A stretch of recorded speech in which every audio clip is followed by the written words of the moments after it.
समाजकार्य news YouTube चॅनेलला subscribe करा आणि परिसरातील ताज्या घडामोडी सर्वात आधी बघण्यासाठी बेल आयकॉनला क्लिक करा।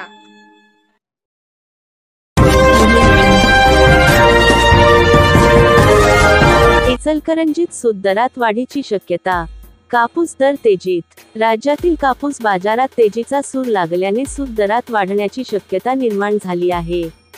नोव्हेंबर 2025 मध्ये महाराष्ट्रात कापसाच्या दरात मोठी झेप घेतली असून याचा थेट परिणाम सूत बाजारावर होत आहे। बाहेर राज्यांमधून कापसाची आवक कमी झाली आहे, तर स्थानिक उत्पादनावर हवामानातील अनिश्चिततेचा परिणाम जाणवत आहे।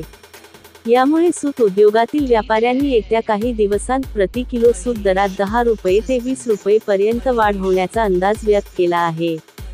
पावसामुळे कापूस उत्पादनामध्ये घट झाली आहे व आंतरराष्ट्रीय बाजारातील सुधारणा या तिन्ही घटकांनी सध्या वस्त्र उद्योगात हालचाल निर्माण केली आहे।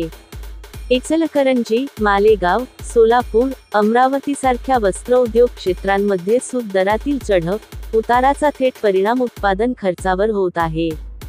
सूत दर वाढल्यास कपड्यांच्या दरातही किरकोळ वाढ होण्याची शक्यता असून किरकोळ विक्रेते याबाबत सावध भूमिका घेत आहेत। समाजकार्य न्यूजसाठी इचलकरंजीहून दत्तात्रय कदम।